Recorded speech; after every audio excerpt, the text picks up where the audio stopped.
ओम सूर्याय नमः। प्रिय भक्तों, रविवार का यह पावन दिन समर्पित है तेज, ऊर्जा और जीवन के दाता भगवान सूर्य नारायण को।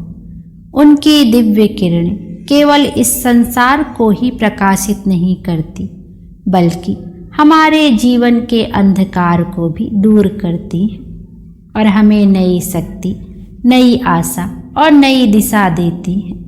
भक्ति और श्रद्धा के साथ जब हम रविवार का व्रत करते हैं और व्रत कथा का श्रवण करते हैं, तो भगवान सूर्य नारायण की कृपा से हमारे जीवन के कष्ट धीरे धीरे दूर होने लगते हैं। तो आइए पूर्ण श्रद्धा और विश्वास के साथ सुनते हैं पावन रविवार व्रत कथा।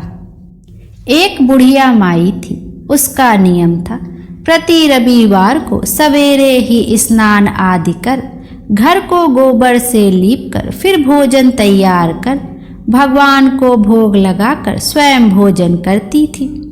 ऐसा व्रत करने से उसका घर अनेक प्रकार के धन धान्य से पूर्ण था। श्री हरि की कृपा से घर में किसी प्रकार का विघ्न या दुख नहीं था। सब प्रकार से घर में आनंद रहता था। इस तरह कुछ दिन बीत जाने पर उसकी एक पड़ोसन, जिसकी गौ का गोबर वह बुढ़िया लाया करती थी, विचार करने लगी कि यह वृद्धा सर्वदा मेरी गौ का गोबर ले जाती है, इसलिए अपनी गौ को घर के भीतर बांधने लग गई। बुढ़िया को गोबर ना मिलने से रविवार के दिन अपने घर को ना लीप सकी, इसलिए उसने ना तो भोजन बनाया, ना भगवान को भोग लगाया तथा स्वयं भी उसने भोजन नहीं किया। इस प्रकार उसने निराहार व्रत किया। रात्रि हो गई और वह भूखी सो गई। रात्रि में भगवान ने उसे स्वप्न दिया और भोजन ना बनाने तथा भोग ना लगाने का कारण पूछा। वृद्धा ने गोबर ना मिलने का कारण सुनाया। तब भगवान ने कहा कि माता, हम तुमको ऐसी गौ देते हैं जिससे सभी इच्छाएं पूर्ण होती है, क्योंकि तुम हमेशा रविवार को गौ के गोबर से लीपकर भोजन बनाकर मेरा भोग लगाकर खुद भोजन करती हो। इससे मैं खुश होकर तुमको वरदान देता हूँ। निर्धन को धन और बांझ स्त्रियों को पुत्र देकर दुखों को दूर करता हूँ तथा अंत समय में मोक्ष देता हूँ।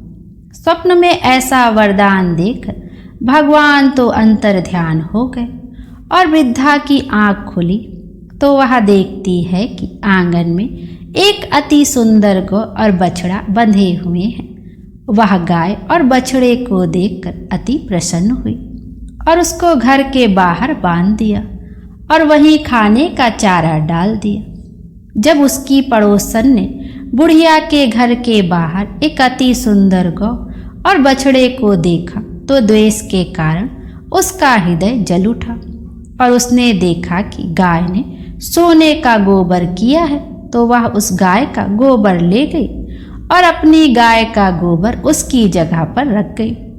वह नित्य प्रति ऐसा ही करती रही और सीधी साधी बुढ़िया को इसकी खबर नहीं होने दी।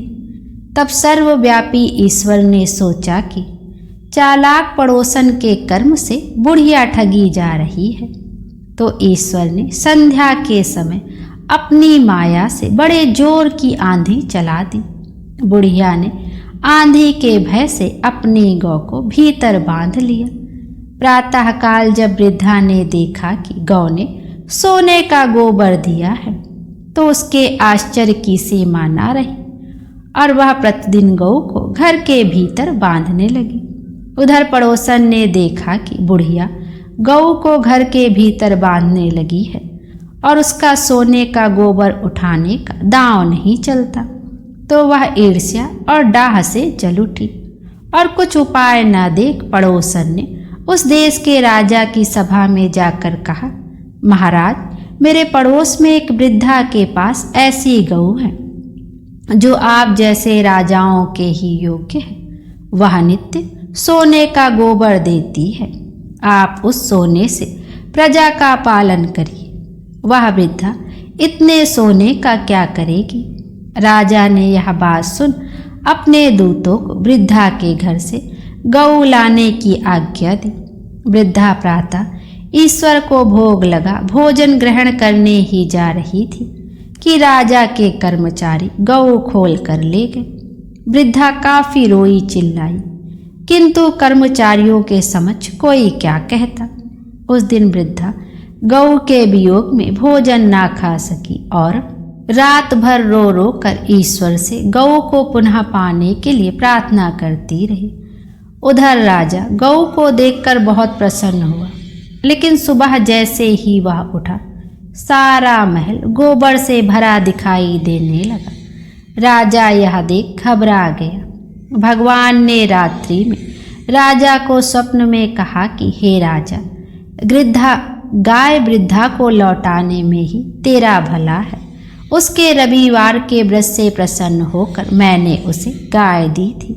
प्रातः होते ही राजा ने वृद्धा को बुलाकर बहुत से धन के साथ सम्मान सहित गऊ और बछड़ा लौटा दिया। उसकी पड़ोसन को बुलाकर उचित दंड दिया। इतना करने के बाद राजा के महल से गंदगी दूर हुई। उस दिन से राजा ने नगरवासियों को आदेश दिया कि राज्य की तथा अपनी समस्त मनोकामनाओं की पूर्ति के लिए रविवार का व्रत रखा करो। व्रत करने से नगर के लोग सुखी जीवन व्यतीत करने लगे। कोई भी बीमारी तथा प्रकृति का प्रकोप उस नगर पर नहीं होता था। सारी प्रजा सुख से रहने लगी। सूर्य देवता की जय।